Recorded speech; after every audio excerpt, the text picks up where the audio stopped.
A busy site on the outbound section of the Lagos-Ibadan Expressway, especially in the early hours of the day, suggests that many are already leaving Lagos to other parts of the country for the Yuletide celebrations. But the outlook at Jibowu, one of the major hubs for interstate road travel, suggests otherwise. Patronage of transport companies and influx of travellers, often noticed, are low.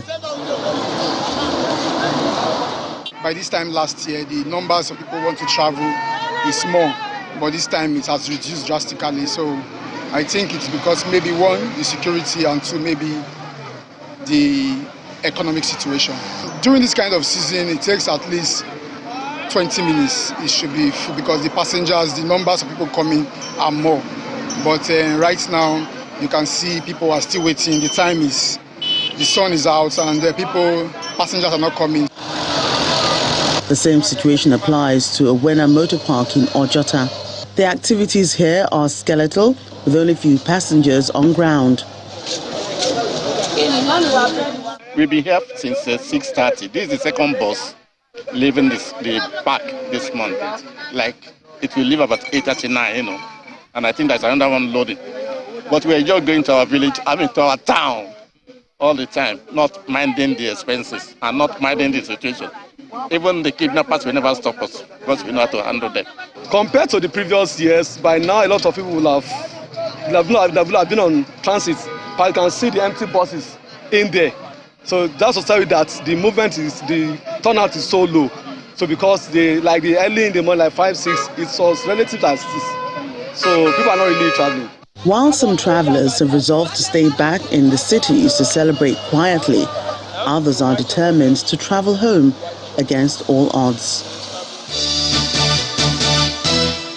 And that's our first take this morning. Things you need to do during the Yuletide to remain safe. Not too long ago, the secretary to the government, to SGF. Wow, how that skips me at this moment, I don't remember. The government of the Federation. Secretary to the government of the Federation, thank you, Bukola. So, well, there was that meeting with the acting Corps Marshal, and he said he charged the service, the commission, to make this year's experience seamless for commuters, especially during the Yuletide. To achieve this, he said that they have to clearly set targets and engage stakeholders, including construction companies and various state governments, to deliver on this mandate. How that has been cascaded down to Lagos State, we'll hear from the sector commander, FRSC in Lagos, Olusegun Bimide. Thanks for joining us this morning. Thank you very much. It's a pleasure to be here. Well, yours is perhaps one of the toughest jobs, especially at this period in the whole of the nation, having to deal with commuters in a population of about 20 million. Well, maybe you and your Kano State counterpart might be having that challenge. How has that been in recent time? Well, I would say I'd rather start by saying we are already tested, because when you look at the setup of the system, that's Federal Safety Corps management, before you are posted to Lagos or some other states in the Federation, one of the qualities is this familiarity with the terrain, which goes a long way to actually fortify you for the job. For a while, I have been around. I was once the head of operation at Badagry, once a unit commander Lagos Island, and zonal public enlightenment officer at the headquarters. So if you want to look at the senatorial zone, I would say I've really tested the 3 senatorial zones. So having been posted to Lagos as a sector commander, I have a vivid idea of what is expected of me, and we hit the ground running. So the familiarity really assisted in knowing what to do at a particular time and the expected results, and that's how we've been carrying on. So talking about particular time, the Yuletide is one such peculiar. Yes. And it would seem like, for those who may not know, if you can just do this in about 30 to 45 seconds, okay. What especially makes the Yuletide peculiar? Yes, There's heavy vehicular traffic. People move around a lot. I was having a conversation with a friend yesterday. I was saying, look, why do we have to have heavy traffic during the Yuletide when the year is ending? It's not just peculiar to Nigeria as a nation. It is a worldwide thing that you left your people from January, and maybe for those that traveled out of the country, for those that have their, means of livelihood away from their community, and they always target that towards the end of the year, we just need to go back home to realign with our people. And you also agree with me by virtue of our tradition. Most of the ceremonies we run as Africans is always towards the end of the year, when we have the belief that there's going to be convergence of virtually all the siblings and family members. So every direction is always towards December. So it's been a tradition over the years. That's why I say it's a worldwide thing. Because as we are talking here in Nigeria, the same feelers is also being received from the Western world, all over the places. So it's just a human thing that at the end of the year, we have to get back to our roots. And beyond December, I know this FRSC is noted for its campaign about the Ember Months and awareness about how Nigerians have to be responsible in terms of travel, attentiveness to their vehicles, functionality, and all of that. How significantly different has this year, 2022, been? Have you witnessed a reduction in accidents as a result of your campaign over the years? When you look at the theme for each year's campaign, is a product of the research we've carried on over the years, or right from the previous years. And for this year, our campaign is, avoid speeding, avoid overloading, and have safe tires for you to arrive alive. And for us to have gotten to this stage is an indication that we've had series of crashes in the past as a result of speeding.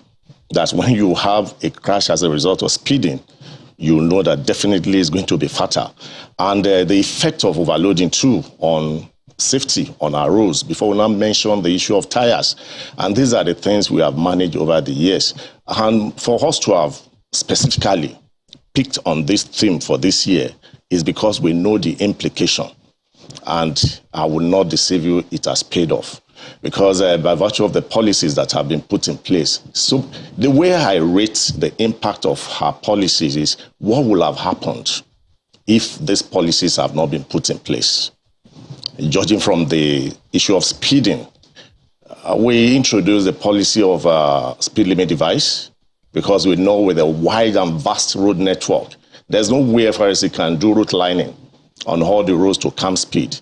That's why we said, why we are not there, there must be something with you that will curtail you. That was what brought about the issue of speed limit device, that you cannot go beyond the regulated speed when you're on these particular categories of road. And it has really assisted in reducing the rate of road traffic crashes compared to where we're coming from.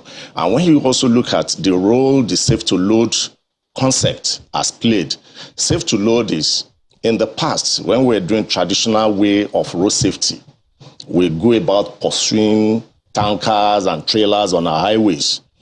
Eventually, in the course of trying to solve a problem, you create more complex problems. Because you imagine me running after a tanker that is loaded with 45,000 liters of fuel, and the man deliberately or by omission gets involved in a crash, you know the implication. So the essence of safe to load is, we should be able to meet them at the basis. Where do they normally load from? Okay. We insist that before you load, you must meet up with a minimum safety standard. In Lagos alone, an average of 350 tankers are loaded daily. That's for fuel? For fuel, yes. How about for wet cargo. So you go to meet them? Yes, we go to the various depots. We have our operatives. Not that we are stationed there. How about at the various depots? Other locations, other facilities where they load stuff like drinks and stuff like that? There was an accident, I'm sure you're aware of that accident, where what's that? You read That's where I'm headed now. Okay. Commuters killed as 40-feet container crushes vehicles in Lagos. Exactly. And that's just one out of several that have been witnessed, particularly on Lagos-Ibadan Expressway in recent times. When you say in recent time, I want to beg to to disagree. Because if you look at where we're coming from, virtually every day, you see issues of crashes involving tankers, involving containers falling on people. And that was what brought about the policy of lashing and twist locking. What we witnessed yesterday is quite unfortunate that we had to lose a life. Before now, we've been having these issues of containers, maybe due to bad road and misconduct of the drivers happening. But lives have not really been lost because of a policy. The event of yesterday would have been more devastating if not for the policy of making sure that the container is twist locked or lashed. So it was. Pardon? It was. It was. Yes, it was. So, if you watch the video or the picture of that truck, the container is still with the truck. Only that it fell on that vehicle, which the preliminary investigation confirmed that it was a misconduct or recklessness of the driver. But Sector Commander, I travel on Lagos-Ibadan Expressway a whole lot, and I see a lot of these articulated vehicles. The containers are not well keyed. They're not even keyed into the flatbeds, and I just have to tell my driver to relax and not compete with any of the articulated vehicles. So how effective is this safe to load policy, that you have talked about? I have taken time to monitor the activities of the men personally. What plays out, I wanted to get it right away now, because we also get to know, we were worried too, if with all the effort put in place, we still have windows of escape. We still see some of these vehicles outside, not twist locked or lashed. We now realize that the various points, because you are talking of those that load from the ports now, where we have our operatives, both the wharf and the tin can. Before you can pull out, you must be twist locked. So what do? When they use that same concept to move out of the port, they get to a bonded terminal and transload to another vehicle, which, escape the window of the bring high of those that were monitoring them at the port. So we now decided, I've been having collaboration with VRS now, that we have to extend our Eagle High beyond the ports, now to the bonded terminals. Okay. I will not still disprove the fact that it cannot be a perfect system. That's why we have our operatives along the line. Okay. Now, Lagos-Ibadan corridor, we have more than 5 commands line up along that corridor. So if you escape in Lagos, you cannot escape at Mowe. So is it a national policy? Do you find it across all the 36 states of the Federation? Yes, it's a national policy. Anywhere you have loading been taking place, either wet cargo or dry cargo, our operatives are there. The major line of interest per se, where you find them more at Port Harcourt, because we have a port there, and Lagos. We still have them distributed in all other ports that are operating. And the other one that has assisted, that is more like it, is the one we call RTSS, Road Transport Safety Standardization Scheme. It's a scheme that came up in 2009, that our haulage system was not regulated. And it was all commerce affairs. And that's why we're having a series of crashes. Nobody talks about the maintenance of the vehicle. Nobody talks about the status of the drivers, and the operators are not bothered. So what RTSS came to checkmate has to do with what is the status of the drivers. You must be held accountable for the drivers you employ to work in your service. The man that had that problem yesterday must be produced by the owner of that vehicle. The system has commenced.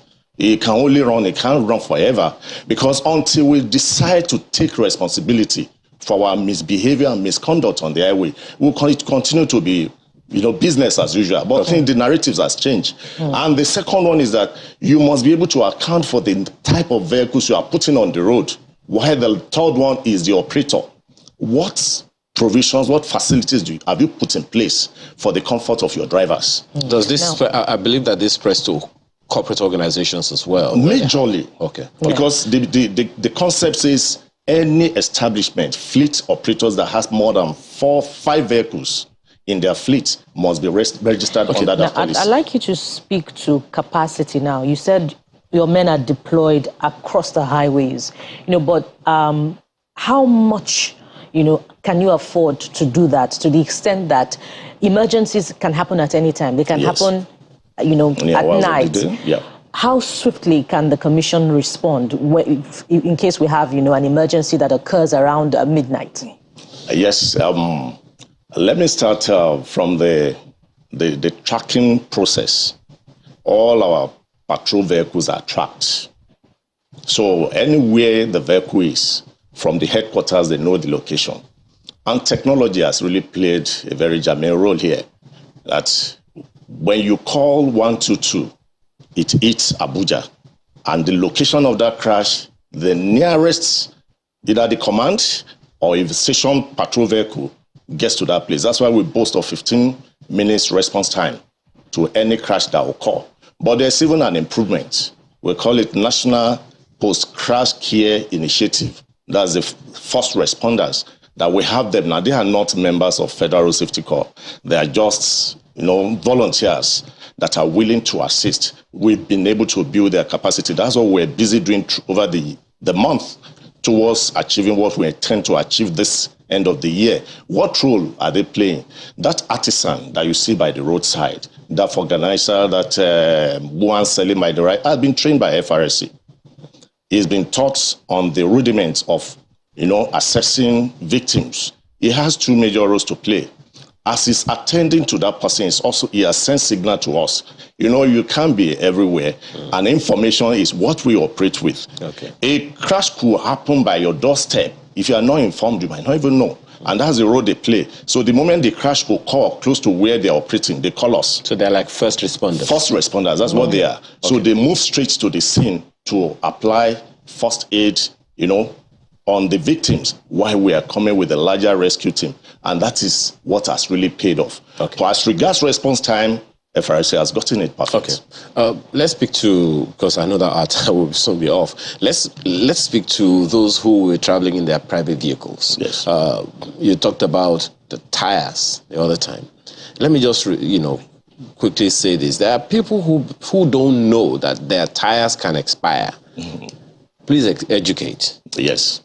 Well, when we still talk about these tires, if you are still a road user or a driver in Nigeria today, that you don't know that tire expires is an indication that you are quite insensitive, because we've overflogged this issue for so many years now.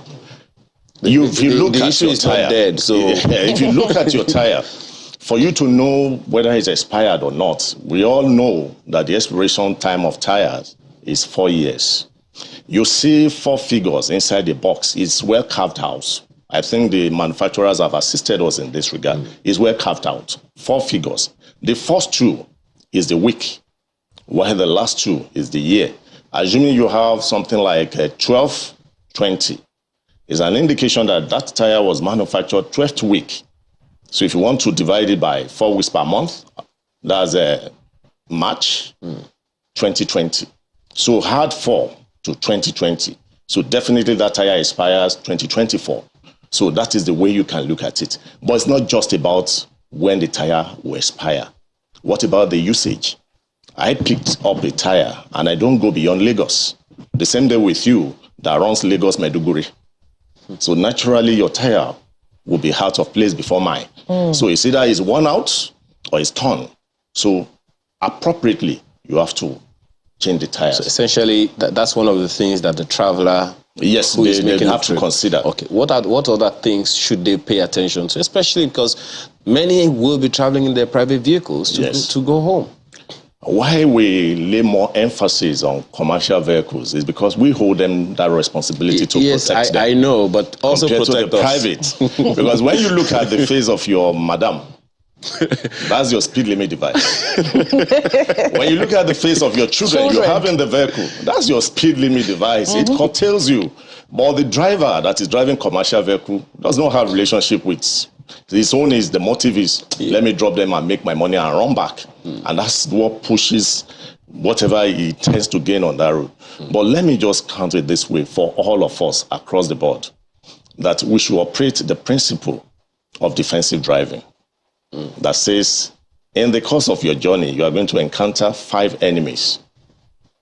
So if you are leaving your home with that impression, you look out for the 5 enemies. The number one enemy is the vehicle that is going ahead of you. It could trafficate left and go right. I'm sure you must have witnessed that. Oh, certainly. Either absent-minded or what have you. And then also, what do? You give him the driving distance. Absolutely. About 16 meters, that's what the rule says. So that whatever misconduct he does, you have enough space. All these tailgaters. That's why you see all these tailgaters getting problem. You mean the bumper to bumper? Bumper to bumper, I don't know. So, and you don't know what the man ahead can do. He stops suddenly, then you find yourself under the trailer or whatever. The number two is the enemy. Number two enemy is the man that is coming at the rear. That's the man behind you. That's the essence of your inner mirror and side mirror. And I ask myself, an articulated vehicle without a side mirror, what does it do with inner mirror? Because I've come across tankers, trailers without side mirror. And these are the people you share the road with. So when you have people like that on the road with you, you should know that you should be careful with them. They are enemies to you. So if he's coming behind you on top speed, you have little time, stay off the road and allow him to pass. You've not lost anything. Your number three enemy is the one that is coming the other side. How do we have head-on collision? You ask yourself. The man just opened his eyes. He's not seeing. When I'm driving on the road, I don't look at the vehicle. I look at the person inside the vehicle through the windscreen.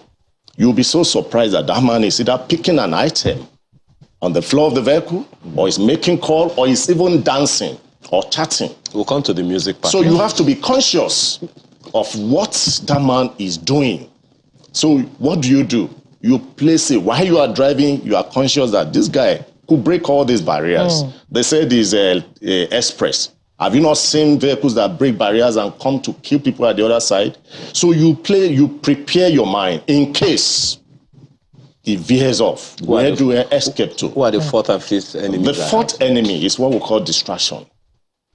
The animal that crosses the road is an enemy. The distraction that, I don't want to mention it because I don't want to be crucified. There's people that are, some men are not that disciplined. They said they hit someone ahead. They said their legs slip off the throttle. It's not. They got distracted by that lady. And you have distractions, hawkers all over the places. Jump onto the main road because they were anxious to sell, and they create problem for you. Why the number five enemy is yourself. How did you wake up this morning? Are you in good health and you know you are not sound and you have to proceed on that journey? Is it compulsory? Are you psychologically set? Are you just created a problem at home and you are proceeding to Abuja? I do have people at the park. If your driver has not settled his wife at home, borrow him money to go and do that, because that thing will haunt him on his trip. So in other words, his speed limit device is already faulty. It's faulty. So you still talk of so many other ones that it has to do with you. What's your parade? Okay, just a quick one or two issues. Bukola was asking a question the other time. She used the word accident. Yeah. I noticed that you avoided that word accident. You used the word crash. Thank you. I know what it's about because we've talked about it for a little while. You deliberately avoided that word. So please educate, Nigerians watching, what's the difference between an accident and a crash? If there's anything the FRSC would have loved to achieve, is to revert back to the word accident. Meaning that anything that happens on the road is beyond the man's, control. Yeah. That's an accident. But when you have an accident waiting to happen, it's no more an accident, it's a crash. You know that, you are traveling to Maiduguri with this tire that is already worn out. And you said it's an accident when you have tire burst. It's not an accident. You knew it's going to happen. You are going on 140 kilometers per hour on a road of 80 kilometers per hour, and you lost control, and you said it's an accident. Accident means something that happens suddenly without our control. Why crash? Is the one that we expected, we prepared. Well, because we didn't take responsibility. Because what we call a crash is an omission or commission. Yeah. Something that happened by virtue of what you failed to do or what you did wrongly. Yeah. So those are the two major causes of whatever infractions we have on our road. Speak to these two issues now. Let me quickly get them in before our time runs out. You talked about the efficacy of some of your policies, implemented to address the Ember Months campaign. Yeah. So give us specific figures now in terms of reduction of these crashes that you talk about. How significantly have they reduced as a result of your these policies that you have introduced? Yes. You know why I will not give you figure? We made one remarkable achievement in the recent time, in line with United Nations dictates, that we never captured enough data when it comes to road traffic crashes in one of our outings. And we came back home and now expanded our source of data. That's FRSC is present in all local government today to pick data. So comparing what we have achieved now to what it used to be in the past, you could think there's an increase in road traffic crashes. What we have succeeded in doing is that we have more information now. So before we can do proper analysis of, comparative analysis of whether it has dropped or it's gone up, then we must have run some years where we know conveniently we can compare. But if, like now, comparing this year with last year, you might have the tendency to say, oh, the rate of crashes is still going up. But last year, I had less capture source. But one thing that is certain, as someone that is within, I know that the role of all these policies have really played significant. So the Corps would like to test the policies for a longer time before you can turn out figures? No, that's not what I'm saying. In the next 2-3 years, we should be able to, actively give you the vivid result of all those policies, what they've assisted in achieving. I just told you one, morally. Okay. The crash of yesterday, that container will have been thrown wholly on that bus, with more than 10 people inside. But today, because of the twist locking policy that you must not move out of your location without twist locking, it falls along with the container, not throwing it. You remember the incident of 2 years ago, the one that killed those 2 youths. The container was thrown on them. So you can't just throw it on them. It's either it's lashed or it's twist locked. So you go down, because all over the world, crashes do occur. But what we are fighting against is that let there not be fatality. This is the second issue. I know you said that your response time is 15 minutes, yes, after which you deploy and send in extra men to ensure safety. I want to know why we're not seeing the impact of that. And I'm not talking just about Lagos-Ibadan Expressway now, because some would think that that's my new song. I'm talking about across Lagos roads. When you're traveling on other roads, if an emergency occurs, it leads to a traffic snarl and it tails back all the way. So why aren't we seeing the impact of that response time that you boast about? The best of Sweden is not just about the policy. It's about those that the policies are meant to assist. It takes two to tango. The government can have the best policy, but without the corporations of the citizen, you won't get the best out of it. The problem you just analyzed now is not because we are not there. It's because our people are not ready to share the burden of the occurrence on the road. That's what you suffered on Kara, Lagos Road. Construction has to be made. If we had all been willing and patient enough to share the burden, we wouldn't have spent more than 1 hour at most. But everybody happened to be in a hurry. When a crash will come, we'll get there at the appropriate time. And naturally, it will take us time. What are the burdens you encounter on the road when you travel? It's either you have bad spots that you need to ply quietly and come out. It's either there's an obstruction on the road that the operatives will have to remove. So all those things affect travel time for sure. Or there's a crash. Or the motorists are driving against traffic. That's where I'm coming from. Okay. So this burden has to be shared by all of us. And that's where we are getting it wrong. The moment it occurs, you see people go inside the bush, going through the shoulders, and at the end of the day, they lock up the entire place. Well, we began by talking about the need to circulate information to Nigerians so that we all, Bukola used the word, can take full responsibility altogether. Communal responsibility, and it will not just be the job of the agency. For now, we have to thank you very much, Mr. Olusegun Ogungbemide, who is Sector Commander, FRSC in Lagos. Once again, thank you so much for being here this morning.